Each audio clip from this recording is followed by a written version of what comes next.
Tapi sebenarnya ada apa sih di Greenland? Katanya banyak gas dan juga logam ya. Iya, kekayaan alam menurut para peneliti melimpah ya. Satu uranium, Oh, uranium banyak di Greenland ya. ya uranium, kemudian rare earth atau logam tanah jarang, sama minyak dan gas. Oke, berarti ada memang kepentingan ya hasil Sumber sumber daya alam ya untuk mengambil Greenland. Laki-laki minyak kan. Iya, iya, iya, iya. Tapi memang ini ya di awal tahun 2026 manuvernya itu udah cukup signifikan gitu kelihatan. Ya meskipun di Iran mungkin 50-50 kali ya Mas ya. Artinya keterlibatan Amerika masih to be discussed. Apa sudah firm sih? Form lah, kalau Form dari lah. pemerintahannya kan form, dan di fakta-fakta di lapangan juga memang Udah form nih. itu Jadi memang kita Amerika. oke, kita berarti ubah konsep pemikirannya. Enggak, kalau menurut saya kalau Oh, yang iya, iya. di pemberitaan Pemberitaan firm ya. pemerintah Irannya juga itu Mengklaim bahwa ini perbuatan memang Amerika, perbuatan Gitu. Donald Trump. Nah, berarti oke, kalau misalnya kayak gitu, anggaplah itu strateginya Amerika gitu ya. Di awal tahun ya ada ide menangkap Maduro dari Venezuela, terus kemudian mengobarkan unjuk rasa besar-besaran di Iran, terus kemudian mau membeli Greenland gitu. Sebenarnya Trump ini punya misi apa sih sebenarnya?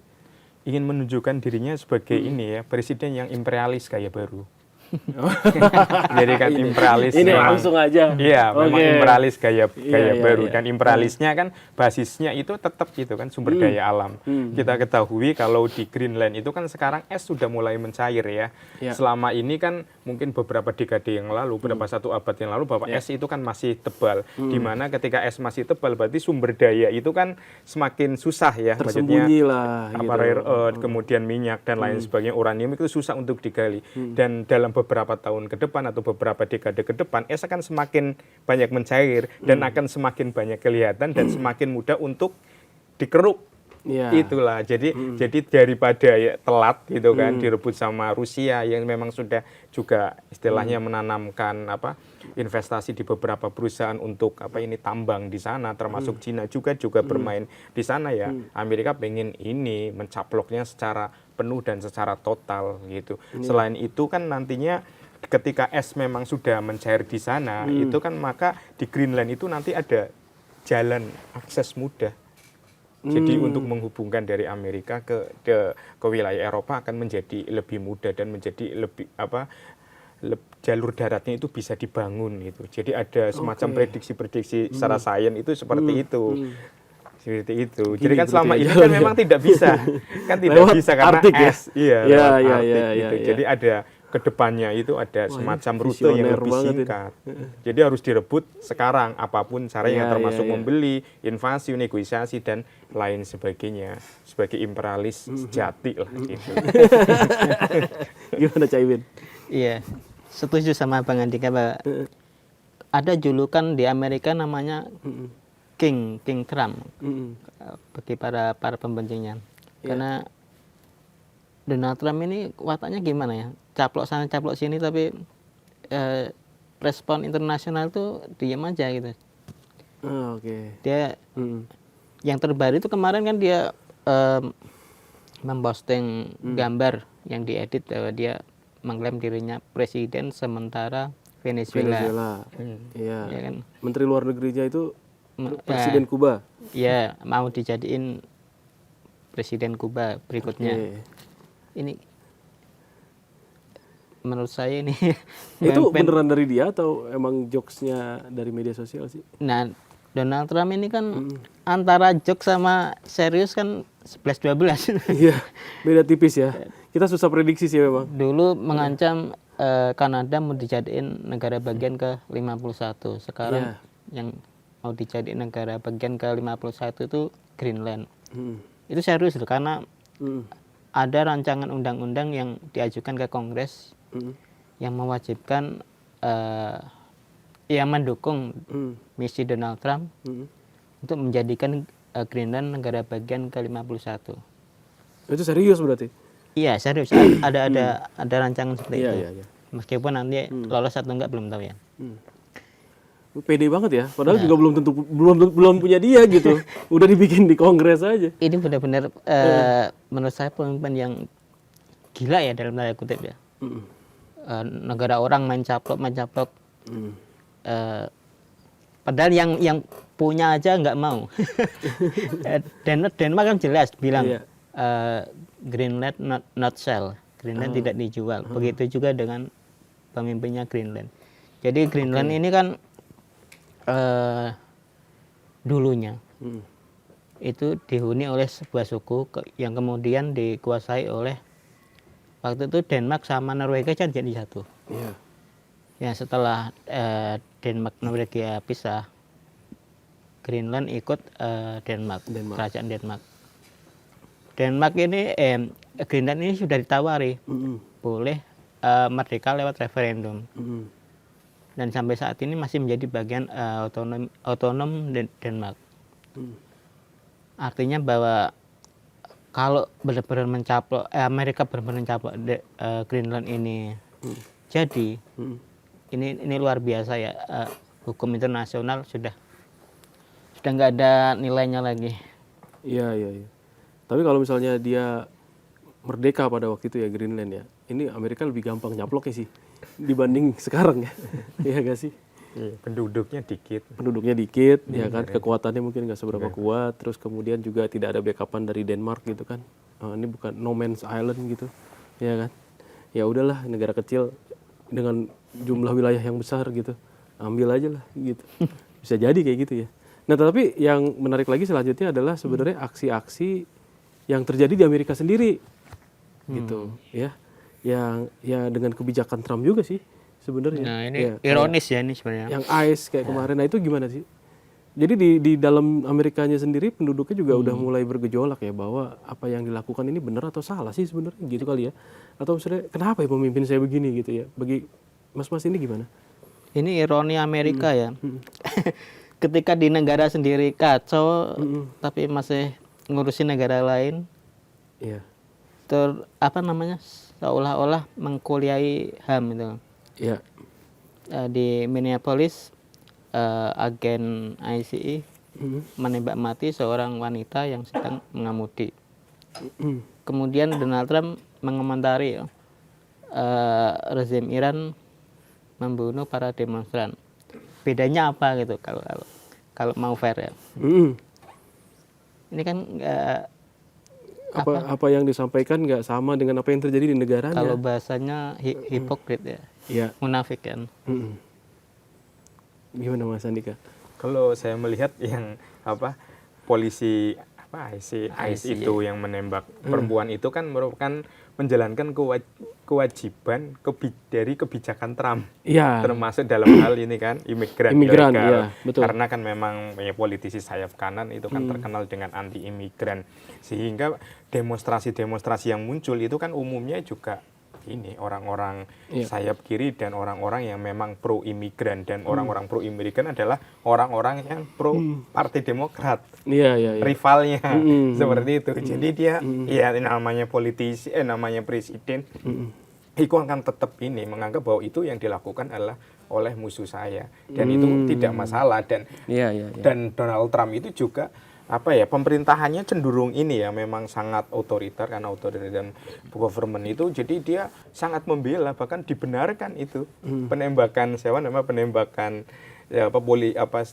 petugas ICE yang menembak perempuan itu dibenarkan dan dibela langsung oleh wapresnya. Itu kan menunjukkan, loh aneh kok pembunuhan kok bisa langsung dibunuhkan. Itu kan karena hanya pembelaan kebijakan, dan itu menjadi hal yang biasa-biasa saja sebenarnya bagi seorang Donald Trump ataupun pemerintahannya, karena kan bagaimanapun kebijakan itu harus terus, kebijakannya dia yang kebijakan yang anti imigran ilegal itu harus tetap ditegakkan, dan apapun risikonya. Karena itu apalagi identik para pendukung Donald Trump itu MAGA ya, Make Great America Again, itu kan sangat suka dengan kebijakan yang bersifat imperialis. Jadi nyerang Maduro yang didukung total, akuisisi mencaplok mencaplok apa namanya, mau mencaplok Greenland yang sangat didukung. Itu jadi di podcast di sananya itu orang pendukung sayap kanan pendukungnya Trump itu sangat mendukung, dan itu justru menunjukkan bahwa Amerika harus besar lagi dengan cara Ini menunjukkan sisi heroiknya Amerika. Iya, sisi heroiknya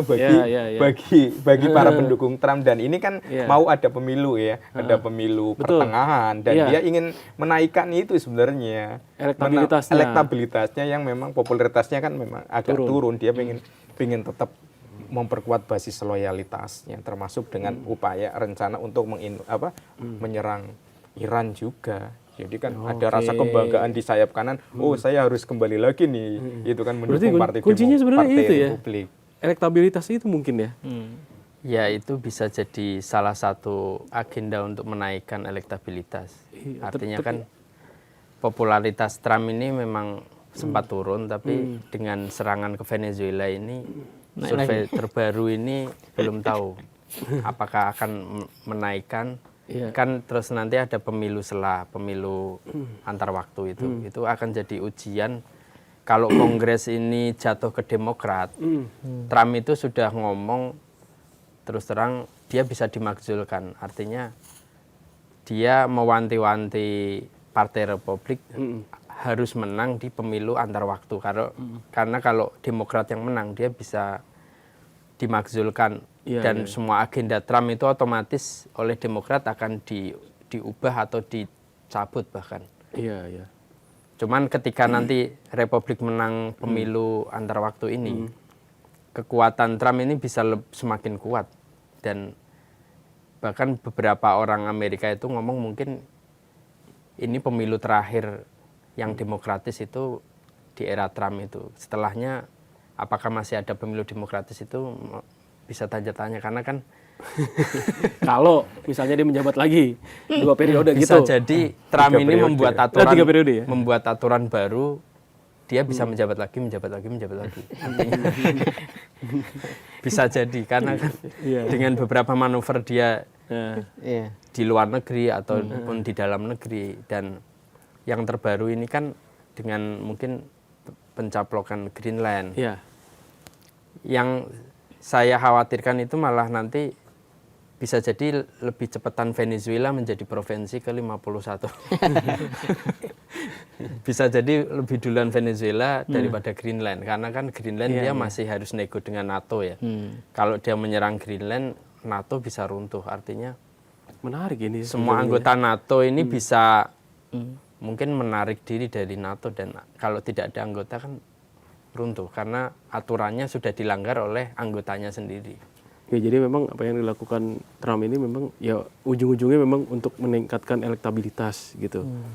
Ya, ada kemungkinan potensi ke situ kan? Iya, dengan menunjukkan bahwa Make American Great Again itu apa sih gitu. Itu kan satu kalimat yang aksesnya kemana-mana tuh ya.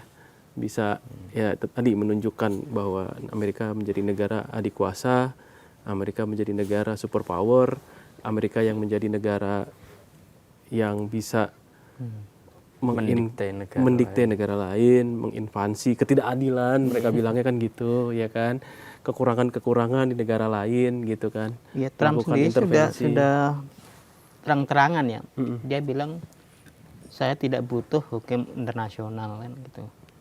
Itu artinya apa? Bahwa dia akan menghalalkan segala cara untuk mencapai ambisi globalnya. Ya. Di Venezuela sudah jelas piagam PBB, hukum internasional dilanggar, kekebalan seorang kepala negara dilanggar, kemudian main ancam, Iran diancam, kemudian Greenland mau dicaplok. Ini nggak ada yang ngingetin dia apa gimana ya? Uniknya ini Dewan Keamanan PBB di mana, PBB di mana, kemudian NATO dan negara-negara internasional lainnya mana, nggak ada sanksi apapun kecuali sebagai perbandingan ya. Kalau Rusia menyerang Ukraina kena sanksi besar-besaran. Kemudian Indonesia juga pernah kena sanksi karena kasus di Timur Leste itu. Sekarang terang-terangan nih Amerika menginvasi Venezuela, nggak ada satupun sanksi itu. Kemudian Korea Utara memproduksi rudal dan nuklir kena sanksi. Amerika mengancam negara lain nggak kena sanksi. Ini jelas praktik standar ganda abad sekarang ini. Wih, standar ganda. Gimana, Mas? Kalau menurut saya itu sebenarnya model imperialismenya Trump itu adalah bentuk ini karena dia sudah gagal ketika melaksanakan perang dagang. Ya. Jadi perang dagang dengan Menarik Cina, juga tuh perang dagang, iya, perang iya. dagang itu kan dengan beberapa perang negosiasi dan lain sebagainya. Itu justru apa istilahnya perdagangan di Amerika sendiri kan apa ekspornya tetap defisit, justru malahan impor dari Cina, impor dari negara lain juga tetap besar. Jadi ada semacam kegagalan di situ. Jadi perang dagang itu tidak bisa mengangkat ekonomi Amerika. Jadi kebijakan perang dagang dengan menaikkan tarif itu, jadi tidak bisa mengangkat apa industri di Amerika ataupun apa orang apa ya istilahnya banyak industri yang sudah mati di sana tidak bisa bangkit lagi hingga akhirnya ya dengan pengalian isu itu membuat istilahnya invasi sana, invasi ini, caplok sana, caplok sini, itu akhirnya dengan tujuan ini pengalian isu. Kalau menurut saya itu ada pengalian isu juga agar masyarakat tidak terbuai di dalam negerinya, bisa tetap senang, kita tetap apa bisa ngambil istilahnya sumber daya di negara lain dan kita bisa tarik lagi ke Amerika untuk bisa bangkit dan berkembang lagi seperti itu. Iya, salah satunya juga masalah ekonomi berarti ya.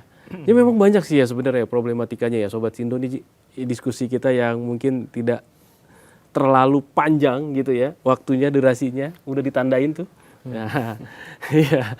Tapi paling nggak kita bisa nanti diskusi lebih lanjut lagi terkait soal geopolitik dunia, terutama apa yang harus dilakukan oleh Amerika gitu, yang menarik untuk kita kupas. Dan yang tadi disampaikan oleh kawan-kawan juga dari redaktur Sindo, ada banyak sekali insight ya terkait soal apa manuver Trump selanjutnya, terus kemudian bagaimana sebenarnya yang terjadi gitu ya, termasuk isu terkait soal rencana untuk pemilu di Amerika Serikat sendiri gitu ya, dan meningkatkan elektabilitas. Dan ini bisa jadi salah satu pemicu ya, termasuk juga dari sisi ekonomi yang tadi disampaikan Mas Andika.